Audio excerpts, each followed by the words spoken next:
I don't know if you've noticed or not, but the World Cup's going on at the moment. Yeah, I know I'm a little bit late to the party and the World Cup. I meant to record this ages ago. It's just that I've been without my laptop for a few days when I was going to record this, and then it just didn't happen. And then now I'm doing it, but we'll just get on with it, shall we? Hello and welcome to a new little mini-series on my channel, England at the World Cup. I'm taking on the role of Gareth Southgate. We've got the exact same England squad that is currently at the World Cup, and we're going to be trying to do it and see if we can beat Gareth Southgate and the real England boys in Football Manager. Now, my original plan for this was to release episodes on the day of the England games, probably like an hour before the games or something like that. However, for the Tunisia game, I was at my girlfriend's house and I was meant to bring my laptop to record all this, and I forgot, basically. I forgot my laptop. So even if I wanted to record, I couldn't have done it because I didn't have my laptop or equipment with me, so I couldn't have done it. So instead I've decided to release this video of the England versus Tunisia game today, on Saturday. Then tomorrow we're going to do England v Panama and go out probably after the Panama game, actually. The Belgian game, of course, will go out on the day that we play Belgium in the group stages, and then we'll work something out for the later stages and things like that. But hopefully you're going to enjoy this. I know there's plenty of different stuff out there at the World Cup at the moment for England, especially in Football Manager. However, I don't think anyone, to my knowledge at least, is doing like the exact same England squad or the exact same lineups and things like that. So that's what I'm going to try and do at least, especially the Tunisia game. Now that Tunisia has happened in real life, I can literally play the exact same lineup and things like that. See if we can do things a little bit differently. Right then, let's get on with this. You know the team, basically. You know the team. It's literally the exact same 23-man squad that have gone to the World Cup with England in real life. So if you're not too sure, and I'll run it through you quickly, we've got Jack Butland, Jordan Pickwood and Nick Pope starting in goal. They're the three goalkeepers that we've got, which are pretty decent goalkeepers. Gary Cahill, Phil Jones, Harry Maguire and John Stones actually are the four centre-backs we've got at this World Cup at the moment. They're all pretty decent players.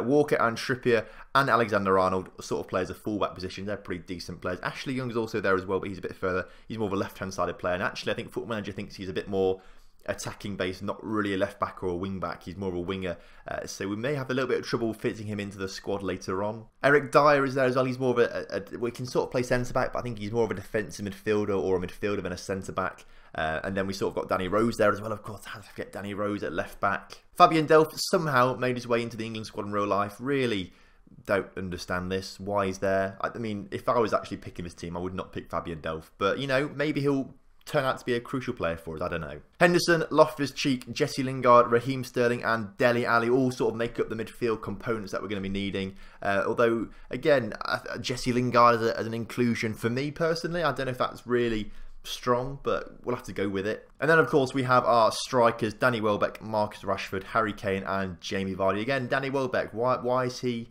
in the England squad, really? I think there's some better, more prolific and in-form English strikers than Danny Welbeck at the moment. But he's in there. Gareth Southgate trusted him, so I've got to trust him too. Now, I'm going to play the exact same lineup and what I think is the same formation that England played against Tunisia the other night.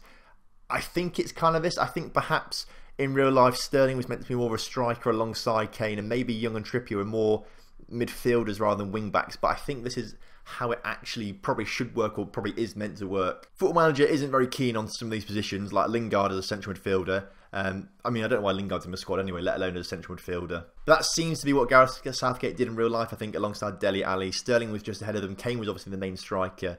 But again, it's a little bit difficult to really understand what Gareth Southgate was trying to do. Maybe I'm just tactically inept and I have no idea, but this is kind of what I think he was doing. So we're going to go, as I say, for the real life lineup against Tunisia. So Pickwood started in goal. He starts in goal today. It was a back three of Maguire, Stones and Kyle Walker. Young, Trippier and Henderson sort of make a sort of defensive midfield line, wing backs, defensive midfielder. Lingard and Dele Alli start in the centre of midfield. Again, would not put either of them there really normally, but they seem to be going there. Sterling, attacking midfielder, and Kane starts up front because, of course, who else are we going to start up front as England? It's got to be Kane. Mentality-wise, we're going to go control and team shape a bit more flexible. On team instructions, we've got on play out of defence, because these all guys like to be ball-playing defenders, so play out of defence makes sense. Run at the defence as well, because we've got some good dribblers in the midfield and wing backs, and actually most of these attacking players are quite good dribblers. We want to work the ball into the box as well, get Sterling and Kane in there. That's where they're best and most effective. Look for the overlap. I mean, Sterling and Lingard, and on occasion you can maybe say Ali as well, also kind of winging players, so maybe they'll sort of gravitate out wide. We can get Young tripping on with the overlap with them, which would be quite good. I'd like to close down a bit more when they attack as well, because that really will I think maybe gives a bit more time to get a defensive shape together. I want to prevent that short goalkeeper distribution as well, because long kicks, we've got some big midfielders or big wing backs and defenders that can really win those headers. So I think this is kind of what we should be going for, and fingers crossed we get the win to start our World Cup campaign off against Tunisia. Right, kickoff is upon us then. The World Cup is kicking off for England. Hopefully we can get the win against Tunisia like we did in real life, but hopefully a little bit more comfortably. Now don't worry, I will go through the rest of like the World Cup results, what's happening here, how we compare it to real life. I'll go through that in a few more episodes. Maybe at the end of the group stages we'll do a bit of a group roundup and things like that. That might be interesting to do, sort of see what's gone on with the England and all the other teams as well. Now this is kind of what I want to get your sort of feedback, I suppose. Maybe not feedback, I just want to have a discussion with you basically. I spoke to a few people in the Discord about what they kind of think, but who do you think is going to win the World Cup? Who do you think is going to go well? Is there going to be a surprise nation somewhere? Or is someone just going to absolutely flop? Because it looks like Germany could have flopped at the moment after losing to Mexico the other day. Personally, you saw my predictions. I had a video out the last week maybe with my World Cup predictions. I had Germany to win it, which at the moment doesn't look too good right now. But I also had Brazil get to the final, and actually they've not been that convincing either. So maybe my predictions will be completely wrong. I don't know. But I'm going to stick by them for now. Germany and Brazil to get to the final, and Germany to actually win it, as Kieran Trippier, 8 minutes into this game against Tunisia, put England 1-0 up in what is going to be a 9-point group. We're going to get every point in the group. We seem to have replays on. Now, this is interesting. I never do replays, but here we go. Dele Alli into Kieran Trippier. You can see why I don't do replays, because it all looks absolutely awful. My laptop is... Well, it's getting old now. It's not really got the power to do a 3D match engine for England. But there we go. There you see it. I guess we might as well keep them on actually for now. We may as well do it. I mean, I'm not too fussed about it, as Maguire now gets on the end of a Jordan Henderson cross. We have now gone 2-0 up in 20 minutes, which is much better than real life. Of course, the replay comes in here. Henderson puts that ball in, goes all the way back to Maguire, rather, who is completely unmarked. I think it just went over Dele Alli's head. Unmarked at the back post was Harry Maguire, and 2 of our defenders now have goals in this World Cup. Tell you what, we'll put the league table there so you can see it. Belgium, Panama not kicked off yet, apparently. I've managed to get the database with all the same fixtures and groups and things like that, but they are a little bit out of sync. Some of the fixtures are out of tune with each other, with what they are in real life. Luckily for me in England, all our fixtures are the same. We've got Tunisia first, then Panama, then Belgium, so that works out alright. Another chance for us now, 38 minutes into the game. Henderson into Dele Alli, who puts it in. Cleared though by defence, but only as far as Ashley Young. Back to Dele Alli, who loses possession there, and now Tunisia can try and launch a counter-attack, but that wasn't very good. Trippier back on the ball now, trying to put a ball into that box, puts it in towards Harry Kane, heads it down to Lingard, out to Sterling, and what a save by the Tunisia goalkeeper. I'm liking what I'm seeing so far from this England side. I did not really have much faith in this formation, especially when I was seeing like a lack of green. You know, like we look at this, you see, there's a lack of green. There's a lot of orange, a lot of yellow, not much green apart from the goalkeeper, defenders, and Harry Kane. So I was a little bit worried going into this. Perhaps we weren't going to be very good. Players weren't very suited to the roles that they were going to be going into, or positions either. But half-time, 2-0 up against Tunisia, I think that is pretty decent. We're going to calm at half-time. I'm very happy with the points out there. Keep it up, lads. Everyone looks delighted, which is pretty good. Everyone should be happy with that. We'll get match stats up again, actually. I forgot to open that up again. As you can see from the match stats, we are absolutely dominating so far. Tunisia only had the one shot. Possession-wise, what is it right now? It's actually they've had more possession than us, which is a little bit worrying. But they have also just scored a goal as well, which is worrying. 2 shots to Tunisia now, 1 goal. Obviously, if you watch any of my YouTube saves with any team, basically, the opposition will always have 1 shot on target, and it will always go in the back of the net. A lot of the time, the opposition will score the amount of shots that they've had on target, which is really frustrating. I don't like it. Jordan Pickford not performing today, and Kieran Trippier just picked up a knock there, potential foot injury. He may have to come off, actually. We've got other players that can play there, I suppose. In fact, we could move Kyle Walker there. That's where I'd want to sort of play him anyway. And we can move Gary Cahill into that other central defender spot. Sterling and Kane not played massively well either so far today, and actually I kind of want to bring Loftus-Cheek on this today. I think that happened in real life as well, so we'll bring Loftus-Cheek on. Sterling can come off. Hopefully Loftus-Cheek will inject a bit of vigour and attacking prowess into the squad like he did in real life actually when he came on for the last 10 minutes or so. Well, here come Tunisia again. Kazi now on the ball in towards his number 15. He puts a decent cross in. Maguire just got there, otherwise it could have been a second goal for Tunisia actually. And we're trying to build from the back now. Jesse Lingard on the ball out to Ashley Young. Ashley Young puts a great ball across to Kyle Walker, who can race forward now, puts it into Harry Kane, out to Loftus-Cheek, across to Young, who's got so much space, in towards Kane, but it's behind him, and his shot wasn't the best in the end, unfortunately. Lingard now on the ball, puts his cross in, but again, not the best one there. Henderson puts it back to Lingard, though, who can put another cross in, but it's cleared by Ben Youssef. Henderson, though, only as far as him. Dele Alli, edge of the area, shoots twice, and it bounces around the area before being cleared, but only as far as Jordan Henderson. Again, he puts it in, and again, cleared by the Tunisian defence. They are in overload today. Tunisia now have a chance to come forward. Jebali coming forward for them now, but they're passing it around fairly nicely. They're a bit more possessional side, I think, Tunisia. I think that's kind of their more style of play. I think they like to do a bit more possession stuff, so, I mean, it's probably why we've not scored that many goals. They've been a bit more of a brick wall, pass it around a little bit, trying to frustrate us. They've had more possession, actually, still, I think. Yeah, 53% possession Tunisia, so that's kind of explaining why we're not scoring too many goals. Ah, fantastic. We brought him on, and now he's instantly injured. So Phil Jones is going to have to come on for Gary Cahill instead. That's a little bit worrying. I'm not too keen on that, if I'm honest with you. Gary Cahill is a decent player that we will be missing, actually. He comes on now, I think. We've got a corner. Lingard to take the corner. Not the best, but goes out to Henderson on the edge of the area again, and it's somehow got in the back of a net. I think that took a massive deflection.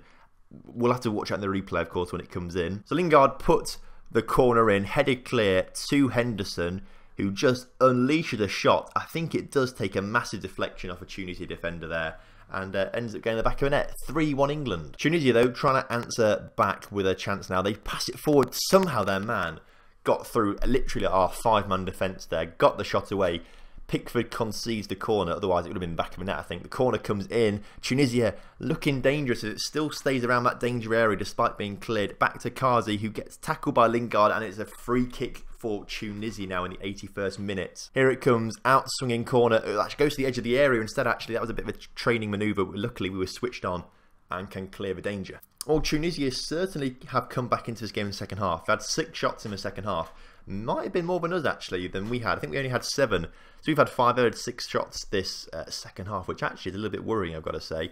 At least we got the business done in the first half, scoring 2 goals, which was pretty good. I'm pretty pleased with the way that the boys have played so far this game. Henderson has played well, Dele Alli's played well, and defenders have sort of played well as well. But Harry Kane not got off to the start that I expected him to. I expected him to score a few goals today, but he's not, unfortunately.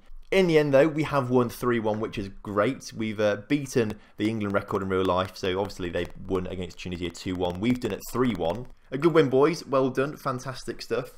I'll tell you what I will do, actually. I'll go forward like 2 more days, and then each game that we play, it will be like a different round of the group stages. So obviously, England are right at the end, basically. Group G, it's the last group, or the penultimate group of the World Cup. So the Group H games will play, and then I'll give you a rundown of how everything's gone so far in this first opening round of fixtures. So all the first round of the group stage fixtures have been played. So I'll take you through the early group stages. Now, as I said, not everyone is playing the exact same fixtures as in real life. So, for example, in Group B, Spain and Portugal played 1 game each, but both on 3 points. So they must have obviously played... Obviously, Spain played Morocco there because 6 goal difference and stuff like that, and Portugal played Iran. Rather than the real-life fixture of Spain versus Portugal first up. So it's slightly different in some regards, but it's pretty similar. So if we look at Group A, there Saudi Arabia and Uruguay have played twice. However, Uruguay and Russia sitting in first and second, Saudi and Egypt third and fourth. So pretty much similar to real life. Obviously, Group B is a little bit different, obviously, because Spain and Portugal didn't play each other first like they did in real life. But they're both sitting on 3 points, as would be expected if they were going to play Iran and Morocco first of all. In fact, that was the real life result, wasn't they? Both beat Iran and Morocco. France and Denmark taking control of Group C, or France's. Denmark and Peru drew 0-0 by looks of things, so they're both just sitting there equal. But France taking control of Group C. Australia down in 4th, losing 4-0 to France, although in real life it was very, very close, and Australia should have maybe won it, maybe. I think they were a bit unlucky. Now, Group D, Nigeria sitting top, Iceland second, Croatia third. Nigeria obviously beat Argentina 1-0 in this, or no, it was 3-2 by the looks of things, 4-3 against 2. So 3-2 to Nigeria. Iceland and Croatia drawing, which is interesting. So Nigeria taking control of Group D. Argentina, as in real life, sitting bottom of their group. Group E, as you can see here, Switzerland and Brazil first and second, so as in real life, taking control of their group. Serbia and Costa Rica not yet off the mark in terms of points. Group F, a little bit different. Germany at top of their group. They managed to beat Mexico 4-1, as you can see.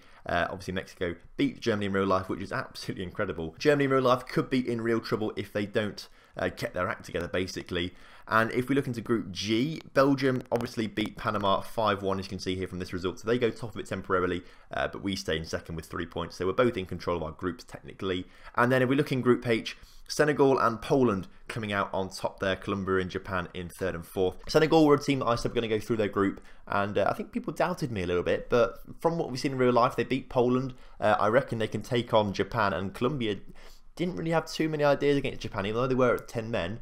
I reckon Senegal could actually take all 9 points in Group H. So that's your Football Manager World Cup roundup, basically. How it compares to real life is actually kind of similar, but hopefully with England we can go further than we would do in real life and win this. So make sure you join me tomorrow for the game against Panama. We're going to be playing that. After that Panama game, of course, the game against Belgium will come out on the day that England play Belgium. So whenever that is, I can't remember now, but that will come out then. So a pretty decent opening World Cup there. A 3-1 victory over Tunisia, which is exactly what we needed. Tomorrow, we come up against Panama, and we should be thrashing them. Belgium beat them 5-1, so I'm going to challenge us to beat them 6-1. Or 5-0, just as long as we beat them by more than Belgium did. So if you enjoyed today's video, make sure you do drop a like on it, subscribe to the channel if you're new around here, and I will see you next time for some more England World Cup action.